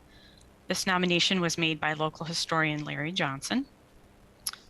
University National Bank is located at 4500 University Way Northeast. It was designated by the Landmarks Board on July 7th, 2021. The board elected standards D, E, and F, and they designated the exterior of the building. The subject building is a white terracotta clad classical revival style structure located at the intersection of 45th and the Ave in the University District. Historians believe the design was developed by Seattle architects and twin brothers Louis and Michael Beazer, although the drawings are signed by architect George Hughes. Hughes' career was predominantly as a contractor, so his exact role is not entirely known and we can only speculate. The Beazer brothers firm began in Pennsylvania and came to Seattle in 1907. Over the next 20 years, they designed a number of buildings throughout the region, including many churches and banks. Blessed Sacrament Church in the University District and O'Day High School and First Hill are prominent local examples of their work. University State Bank was chartered and renamed as the University National Bank in 1922 and was granted the right to print U.S. banknotes. They undertook a major expansion of the public banking hall, removing separate retail spaces for other tenants, and redesigned a majority of the building's interior, including providing a new entrance and modifying the basement of the building to include safe deposit boxes and a large vault, which is still there today. The renovation of the building was completed in 1927 by Portland architects Doyle and Merriam, and the current property owner is in the process of rehabilitating the property. Thank you. And Erin, can you just talk a little bit about the incentives for the properties as well? Oh, and then Sure. I think Councilmember Strauss has a question. Okay. So the landmarks have, there are a number of incentives that come through code relief, both building code, energy code, and some aspects of the zoning and land use code. So I don't know how much detail you want me to get into, but there are things that can be negotiated that don't require upgrades as part of rehabilitation if they're preserving features of the landmark. There are also things like relief from parking requirements for landmarks. There are also opportunities for administrative conditional use for use that's not otherwise permitted outright in a zone. There are other types of incentives that are financial, and completing the ordinance, this step in the process, makes those opportunities available. One is called the special tax valuation. This is a program related to property tax, and it's an opportunity to reduce the assessed value of the property up to 10 years when there is an investment, a major investment in qualified rehabilitation expenditures. Some parts of the city also have other incentives related to transfer of development rights or transfer of development potential. And those are opportunities that two of the properties here before you today that are in the University District qualify for the TDP program. So the bank and then the next property, El Monterey. So that's a very brief. Yeah, no, that's helpful. Thank you very much. Councilmember Strauss. Thank you, Chair Morales. Erin, I miss having you in my committee, and I'm glad to still get to see your presentation. Real quick on this one, is this the building that has a vault or a door next to the vault that goes into underground Seattle, potentially an ancient aqueduct or well? Or am I mistaking this with a different property on the Ave? Michael may be able to answer that detailed question. Yeah, it does not have a special door or anything like that in the basement, but it does have a catch basin that you open up in the basement and you see running water down And it's rumored it's underground aqueduct through the Ave, etc. And we've taken precautions to protect that and keep it sealed up and kind of show the guests as they ask. Oh, then I might have to stop by and take a look. Even though it's not District 6, I still have the weird knowledge of our north end of the city of Seattle. Thank you, Michael. Thank you, Aaron. Anytime you want. And more impressively, I'd show you the vault in the basement, which is truly, truly impressive. We've actually collected banknotes off of eBay and Craigslist and stuff that actually say University National Bank. So its history of printing U.S. currency just blows my mind. It's really cool. That's great. Thank you. Thank you both. Okay, Aaron, please go ahead. Okay, this is the last that we have today. This ordinance is to codify the controls and incentives agreement signed by the property owners and the City Historic Preservation Officer. The landmark nomination was made by the Homeowners Association of Monterey. So this property is located at 4204 11th Avenue Northeast in the University District. This was designated by the Landmarks Board on April 7th, 2021, under standards D, E, and F. The features of the landmark include the site, the exteriors of the residential and garage buildings, and the interiors of the 6 main stair towers. El Monterey is of the Spanish eclectic style, prominently sited on a corner in the University District. The multifamily residence has a beautiful, mature landscape courtyard with a historic fountain and equally lush perimeter plantings, including a heritage tree at the northwest corner. The building was designed and constructed by owner and developer Everett J. Beardsley, completed in 1930. There are no known records of landscape architects or garden nurseries associated with the design. The exterior material palette is of a stucco and brick and is highlighted with painted ceramic tile details, leaded glass steel sash windows, decorative wrought iron window grills, projecting carved wood floor beams, and heavy timber bracketed porches with clay tile roofs. The attention to elaborate decorative details carries throughout the interiors of the 20 residential units and is also highlighted in the shared stair towers. According to a Seattle Times article, when the building originally opened, the architect and developer, Mr. Beardsley, had traveled to California and Mexico to source the majority of clay tile and other decorative pieces that are featured on the property. Beardsley designed a number of other multifamily residences as single-family homes in Seattle, most of a similar architectural character to this property, including the landmarked Villa Castella in Queen Anne. Thank you, Aaron. So the owners are here, or representatives wanted to make a few statements. Before we do that, if I could just ask you quickly, Aaron, for the timeline or sort of the process after today's vote. So council's action on the ordinance would be the last step in the designation process. And then they would have, the property owners would have the opportunity to use the financial incentives. Most of the other code incentives are available to any landmark aside from the ordinance process. Great. That step being completed, yeah. Okay. Michael, Emily, and Ian, excuse me. I'm gonna open it up to you if you have some comments you'd like to include. This is Emily. Oh, sorry, go ahead. No, I'll go first real quick. I'm going to be really brief. I just want to thank everybody for listening to these stories of these properties, and not so much from a University National Bank perspective, but from a perspective of what Aaron and Landmarks does.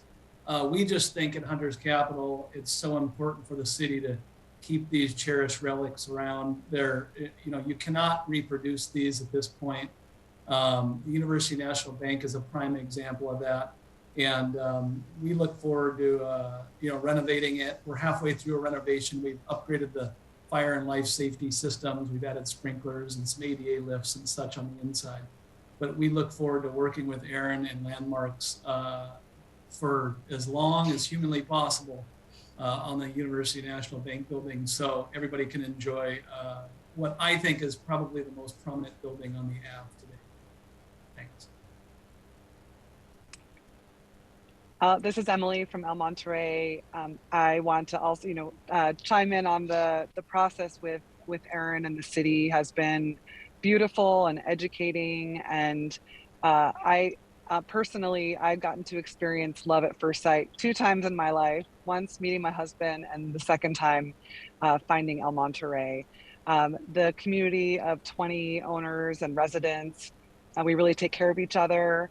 There are some elders in our community, there are some students, and collectively we just took out almost $1 million loan to help do a repipe for our building. And we're really excited about being able to be able to access the transfer of development potential financial program to hopefully fund further refurbishments and preservation of our building, including electrical and the roof and things like that. So yeah, thank you all for your energy and time in this process. We love the building, and with 26-story towers going up within a block and a half of El Monterey, we're even more passionate about preserving this for generations to come. And council members, I'll be brief as well. Thank you very much. The La Quinta ownership is excited about the process. We would reiterate everything that Michael and Emily said, and I'd like to give a special shout out to Aaron and staff in the negotiation of the controls and incentives for this. I think this is an example of how the process can work between property owners and staff. So we really appreciate the work that Landmarks Board staff has done and would ask for you to support this ordinance. So thank you. Well, thank you all for being here. Appreciate it. And, I know it is important for us to preserve these beautiful historic buildings, especially when they have such important stories associated with them, and not forget where we came from for some of these buildings. So, colleagues, are there any questions before we go ahead and move to a vote? Okay. In that case, Devin, will you please read agenda item, where are we? 4 into the record. Agenda item 4, Council Bill 120295, an ordinance relating to historic preservation imposing controls upon La Quinta Apartments, a landmark designated by the Landmarks Preservation Board under Chapter 25.12 of the Seattle Municipal Code, and adding it to the table of historic landmarks contained in Chapter 25.2.32 of the Seattle Municipal Code for briefing, discussion, and possible vote. Thank you. Okay, any further discussion or questions on this particular item? I think we've done the deed. Okay, in that case, colleagues, I move that the committee recommends approval of Council Bill 120295. Is there a second? Second. It's been moved and seconded. Will the clerk please call the roll? Councilmember Lewis. Yes. Councilmember Nelson. Aye. Councilmember Strauss. Yes. Vice Chair Sawant. Yes. Chair Morales. Yes. 5 in favor. Thank you. The motion carries. The committee recommendation that the appointment be confirmed. I don't think that's the right language, but you know what I mean. That the recommendation be confirmed will be sent to the April 19th City Council meeting. Okay, let's move on to agenda item 5. You can read the short title if that's okay. Sure thing. Yeah, agenda item 5, Council Bill 120295, an ordinance relating, sorry, 297, you're correct. An ordinance relating to historic preservation imposing controls upon the University National Bank, etc., for briefing, discussion, and possible vote. Thank you. Colleagues, questions, comments? Okay. I move the committee recommends approval of Council Bill 120297. Is there a second? Thank you. Will the clerk please call the roll? Councilmember Lewis. Yes. Councilmember Nelson. Aye. Councilmember Strauss, Yes. Vice Chair Sawant, Yes. Chair Morales, Yes. 5 in favor. Thank you. The motion carries, and the legislation will be sent to the April 19th City Council meeting. Will you please read item 6 into the record? Agenda item 6, Council Bill 120296, an ordinance relating to historic preservation, imposing controls upon El Monterey, a landmark designated by the Landmarks Preservation Board, etc., for briefing, discussion, and possible vote. Thank you. Okay. Colleagues, I move the committee recommends approval of 120297. Is there a second? Sorry, excuse me. Council Bill 120296. Is there a second? Second. Will the clerk, it's been moved and seconded to recommend approval of the legislation. Will the clerk please call the roll? Councilmember Lewis, Yes. Councilmember Nelson, Aye. Councilmember Strauss, Yes. Vice Chair Sawant, Yes. Chair Morales, Yes. 5 in favor. The motion carries, and the committee recommendation that the legislation be approved will be sent to the April 19th City Council meeting. Okay, thank you very much, everyone. Good to see you, and we look forward to enjoying your buildings. Thank you, Chair Morales, and to the council members. I'll also say quickly that landmarks are also eligible for grants through For Culture and the Washington State Trust for Historic Preservation, as well as others. So that's another opportunity. Terrific. Thank you. Thanks so much. Okay, colleagues, we have one more agenda item. Clerk, will you please read the item into the record? Agenda item 7, appointment 2165, appointment of Sophia Fang as member, Seattle Arts Commission for a term to December 31st, 2023 for briefing, discussion, and possible vote. Thank you so much. Director Ali Barnes is here to discuss this appointment. So I will hand it to you. And I do believe that Sophia is actually able to be here as well. Yes, yes. Great. Welcome, Sophia. Okay, please, Director Ali Barnes. Thank you, Councilmember Morales. Sophia Fang, good morning to you. Thank you for joining us. And Sophia is the nominee, the commission, Seattle Arts Commission appointee. The Arts Commission has the option under the charter of appointing one person, and Sophia Fang is that person. And when I talk to you about her, you'll see why. Sophia Fang is a startup marketeer by trade, a creative artist by nature, and a social impact creator by purpose. By purpose. This is big stuff, right? All towards her personal mission of building vibrancy in her community. Blending vibrant swatches of color and complex details, her watercolors combine whimsy and community and just joy to celebrate small businesses, immigrant placemaking, and food diasporas, all things that we value in our constituency in building the civic society. If I might also share, Sophia is passionate about beautifying public spaces in her Seattle hometown and the Rust Belt as well. She's an emerging artist. Actually, she's much more than an emerging artist. She has arrived in many places. She's received public art commissions in 2021 from the City of Redmond, City of Seattle, Auburn, Pittsburgh, Bloomingfield, Garfield Corporation, Boom Concepts, etc. So her artwork really has been featured everywhere, both physically and in literature as well. Sophia was also, and correct me if I'm wrong here, Sophia, but you were the artist in resident at Inscape Arts, were you not? And also an Awesome Foundation grant winner and a 2022 Pittsburgh 30 under 30 honoree. Very big deal. She's also the 2021 winner of the Athena Young Professional Award for Excellence in mentoring women and girls to succeed. So Sophia is someone who has accomplished much in her own career and has the gracious spaces and emotional intellect to remember that she needs to bring up a generation to continue her work as well. In short, Sophia is passionate about empowering local entrepreneurs, makers, and creators. Council members, may I present Sophia Fang.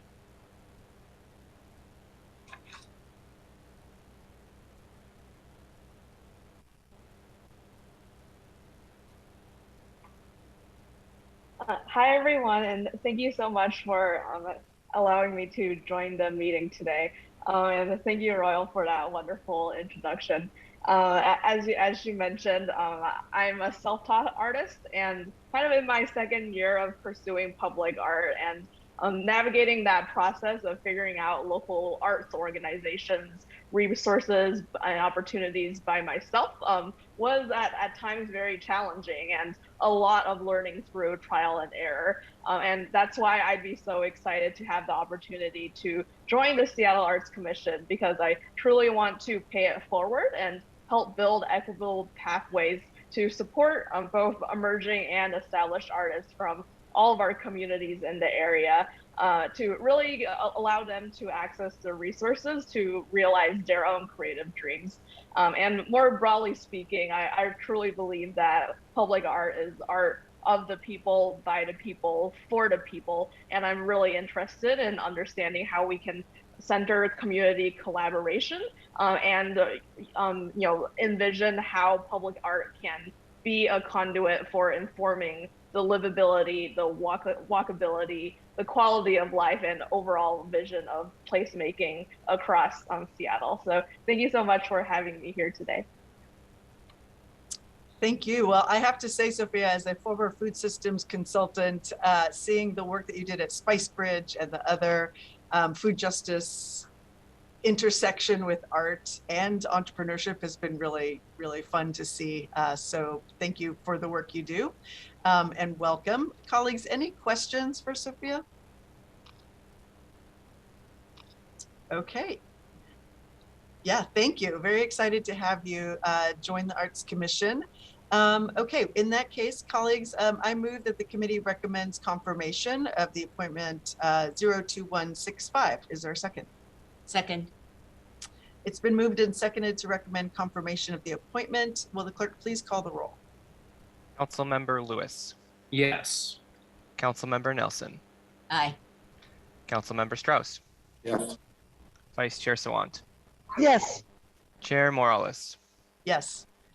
5 in favor.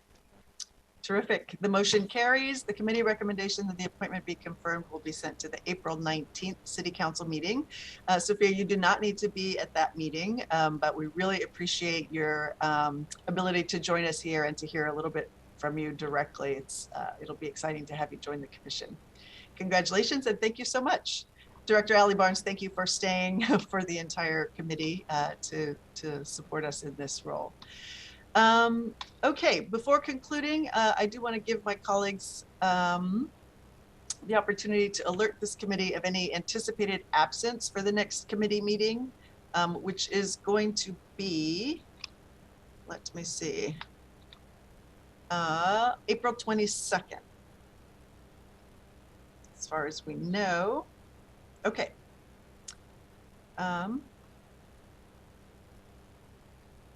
Very good. Okay, so this does conclude the April 8th. Sorry. Did you raise your hand and I missed it? Yeah, I Yes, just Councilmember wanted, Nelson. sorry. I just wanted to express regret that I will not be here to vote on these final pieces of legislation when they come to full council, because I am excused from the meeting next Tuesday. Got it. Okay. Thank you very much. Okay, colleagues, this does conclude the April 8th, 2022 meeting of the Neighborhoods Education, Civil Rights and Culture Committee. Our next meeting is April 22nd. Thanks for attending, everybody. It is 11:28 and we are adjourned. Have a good day. Bye.